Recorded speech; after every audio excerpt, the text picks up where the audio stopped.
আসসালামু আলাইকুম and hello everyone, welcome to Eva's lifestyle. ব্যালকনিতে এসেছিলাম কাপড় শুকা দেওয়ার জন্য। আর হঠাৎ আকাশের দিকে তাকিয়ে দেখি এত সুন্দর লাগছে, তো ভাবলাম যে কেন না একটু রেকর্ড করি। তাছাড়া আজকে সকাল থেকেই হচ্ছে অনেক সুন্দর বাতাস, সো আকাশ বাতাস সব মিলিয়ে পারফেক্ট একটা ওয়েদার ছিল। আর এরকম ওয়েদার দেখলে না কেন জানি আমার ঘুরতে মন চায়। ঘুরতে আমি কোথায় চলে এসেছি দেখেন। মন চেয়েছিল বাইরে কোথাও যাই, কিন্তু চলে এসেছি কিচেনে। যাই হোক, আজকে হচ্ছে ফ্রাইডে, তো ভাবলাম যে কেন না একটু ফ্রাইডে স্পেশাল কিছু রান্না করা যাক। রোজার সময়ে একবার বিফ চাপ রান্না করেছিলাম এবং সম্পূর্ণ রেসিপিটা আপনাদের সাথে শেয়ার করেছিলাম। আপনাদের মনে আছে কিনা জানি না। সো তখন হচ্ছে আরএম খায়নি সেটা, কারণ সে বিফ খায় না। তো আমার কাছে মনে হয়েছে যে এত মজার একটা খাবার তাকেও খাওয়ানোর দরকার। এর জন্য আজকে আমি চিকেন দিয়ে সেই চাপ রান্না করছি। তো অলমোস্ট আমার রান্নাটা কমপ্লিট। শেষ মুহূর্তে যা দিতে হয় সেগুলো দিয়ে এখন নামিয়ে নিব। তবে সত্যি বলতে আমার কাছে হচ্ছে মানে চিকেন চাপের চেয়ে বিফ চাপটা খেতে বেশি মজা লেগেছিল। মানে বিফের সব আইটেমই একটু অন্যরকম লাগে খেতে। আর এখানে হচ্ছে সাদা পোলাও। কারণ বিফ চাপ দিয়ে সাদা পোলাওটা খেতে না বেশি মজা লাগে। আপনারা ট্রাই না করলে ট্রাই করে দেখবেন।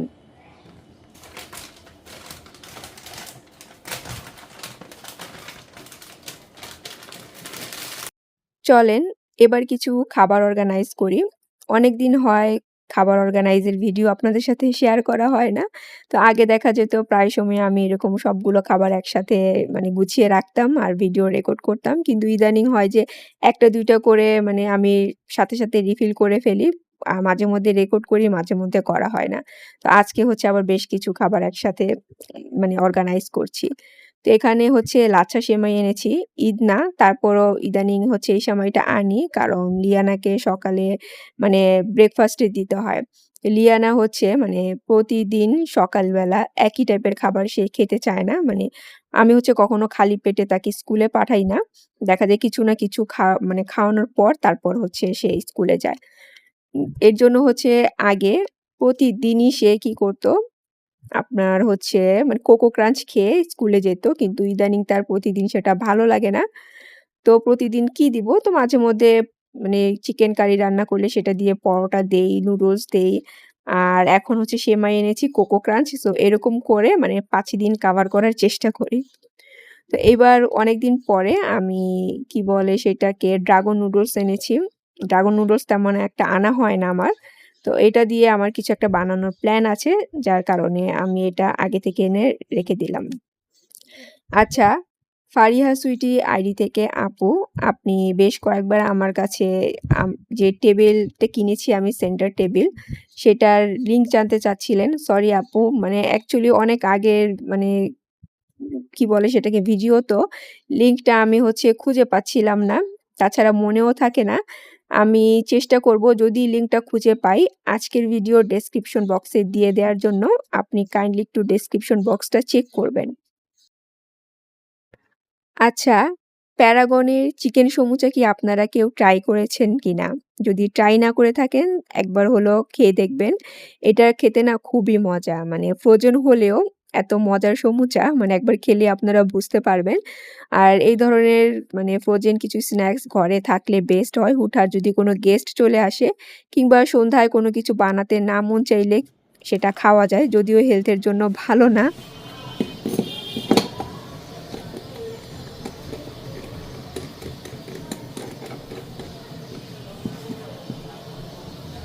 চিকেনের মধ্যে ম্যাগি সস আর হচ্ছে আদা রসুন দিয়ে ম্যারিনেট করে রেখেছিলাম।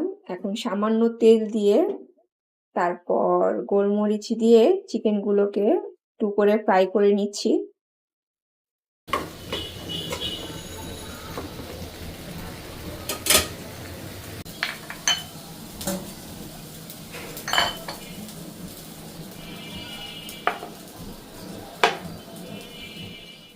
চিকেনটা ভাজা শেষে তুলে রেখেছি, এখন হোয়াইট সস বানাচ্ছি।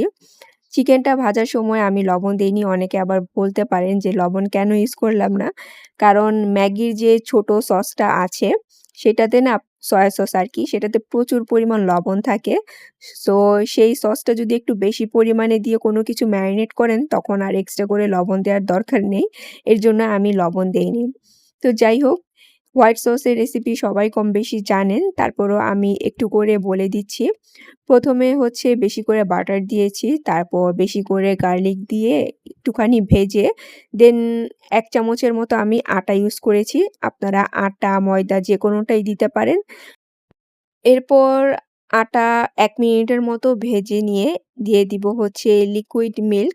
আজকে আমি পাউডার মিল্ককে পানিতে মিক্স করে নিয়েছি। আপনারা যে নরমাল লিকুইড মিল্ক থাকে সেটাও এখানে দিয়ে দিতে পারেন। এরপর হচ্ছে সাথে একটু মিক্স করে দিতে হবে যেন দলা না পেকে যায়। তারপর আমি বেশ কিছু জিনিসপত্র এখানে দিব। যেমন পরিমাণ মতো লবণ দিয়েছি, অল্প একটু চিনিও দিয়েছিলাম। আর যেহেতু ঝাল খেতে চাচ্ছিলাম তাই এখানে চিলি ফ্লেক্স তারপর হচ্ছে গোলমরিচ গুঁড়া ২ টাই এড করেছি। এখানে হচ্ছে আরো একটা জিনিস দিতে হবে সেটা হচ্ছে স্লাইস চিজ। তবে স্লাইস চিজ না দিয়ে যদি আপনাদের কাছে পার্মেজান চিজ আর চেডার চিজ থাকে চেষ্টা করবেন ওই ২ টা দেয়ার জন্য। এতে করে না টেস্ট আরো অনেক ভালো আসে। যেহেতু আমার কাছে ওই ২ চিজের একটাও নেই, তাই আমি অল্টারনেটিভ হিসেবে এখানে স্লাইস চিজটা ইউজ করেছি। তারপর যেই চিকেনগুলোকে ভেজে রেখেছিলাম সেটাও এখানে দিয়ে দিলাম। এখন এটা ঠিক হয়ে যাওয়া পর্যন্ত মানে রান্না করে নিতে হবে।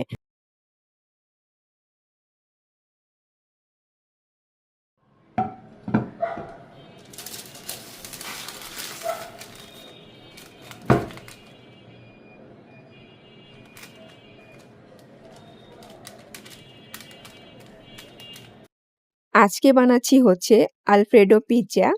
আমি রেস্টুরেন্টে গিয়ে যখন যে খাবারটা খাই, আমার কাছে বেশি ভালো লাগলে সেটা আমি বাসায় বানানোর চেষ্টা করি। চিজের আলফ্রেডো পিজ্জাটা আমার বেশ ভালো লেগেছে খেতে। তো ভাবলাম যে কেন না বাসায় ট্রাই করে দেখি যে হয় কিনা। তো যাই হোক, এখানে হচ্ছে আজকে আমি যেটা করেছি বেকিং পেপারের উপরই পিজ্জার যে রুটিটা আছে সেইটা বেলেছি মানে আটা দিয়ে।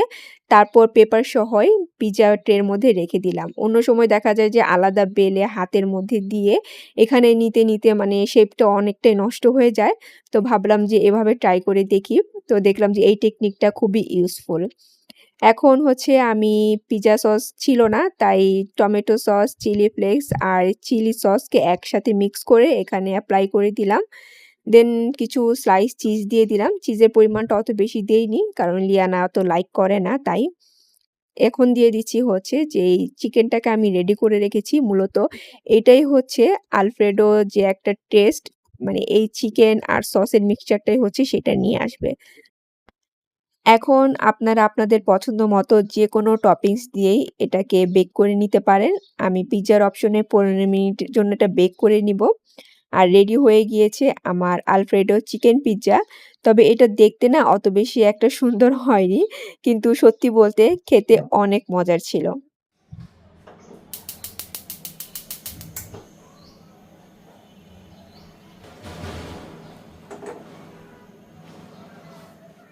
চলেন এবার ১ কাপ চায়ের রেসিপি আপনাদের সাথে শেয়ার করি।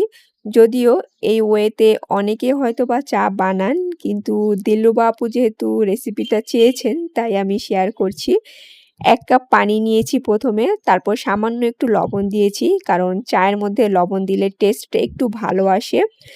এরপর পানিটা যখন একদম পুরো ফুটে উঠেছে, তখন দিয়ে দিলাম চা পাতা।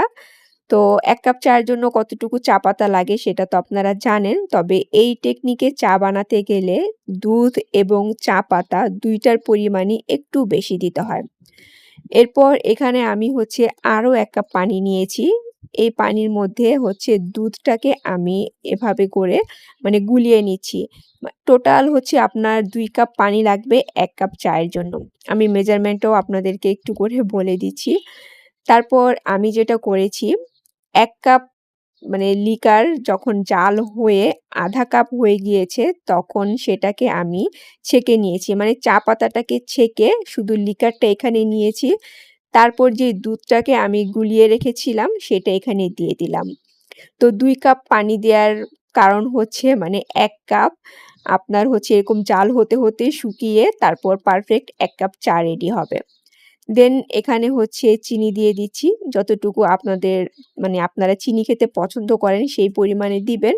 তবে চুলার ফ্লেমটা কিন্তু একদম লো করা যাবে না। মিডিয়াম টু হাই হিটে আপনাদেরকে এই চাটা রান্না করতে হবে। যখন এভাবে হাই হিটে রান্না করবেন তখন দেখবেন যে খুব সুন্দর একটা মানে স্বর পড়ে প্লাস হচ্ছে কালারটাও সুন্দর হয়।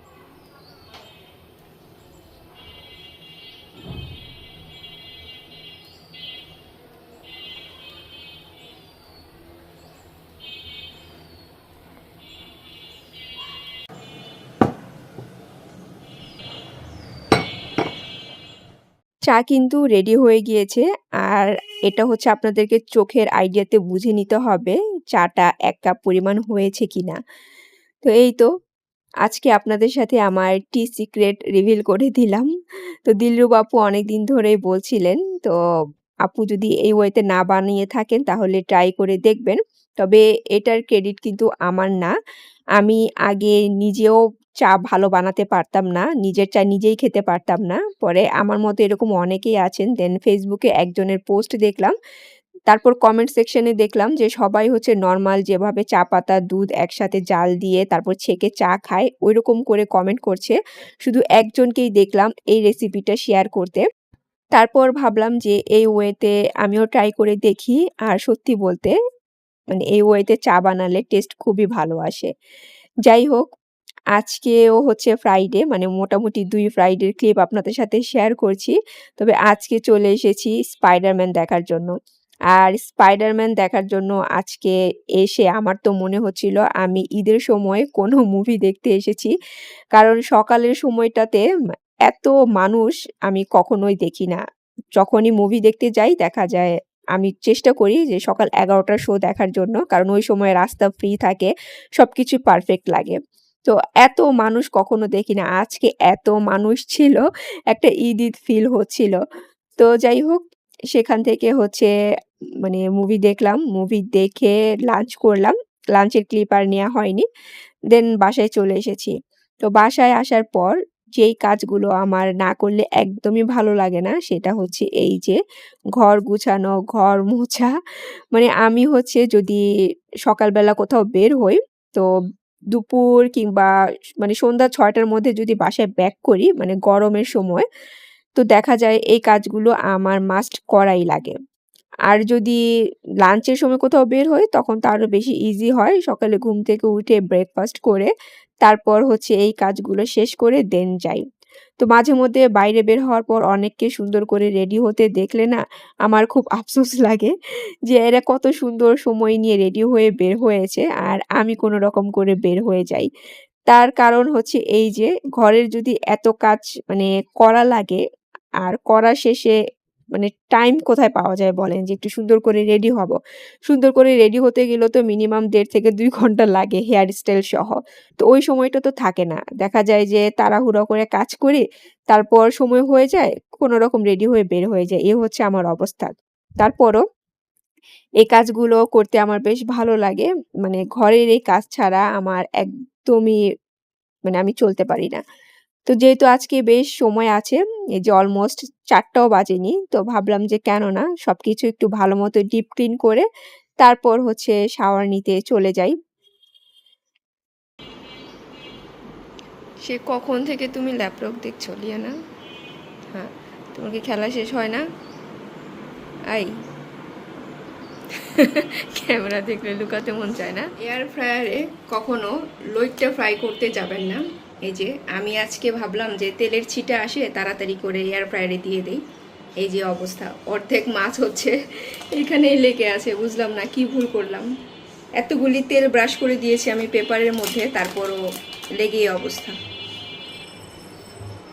এই যে এগুলো হচ্ছে এয়ার ফ্রায়ারে করা, কিছু কিছু উঠেছে আর বাকিগুলো লেগে গিয়েছে। আর শেষে আমি না পেরে হচ্ছে এগুলোকে কোনো রকম করে তেলে দিয়ে দিয়েছি। মাঝখান দিয়ে লইট্টা ফ্রাইয়ের ক্লিপটা আপনাদের সাথে শেয়ার করলাম। এয়ার ফ্রায়ারে কি একটা অবস্থা। তো যাই হোক, এখন রিল্যাক্স হয়ে ১ কাপ কফি খাই আর আপনাদের কাছ থেকে বিদায় নিয়ে নেই। So take care and always love yourself. আল্লাহ হাফেজ।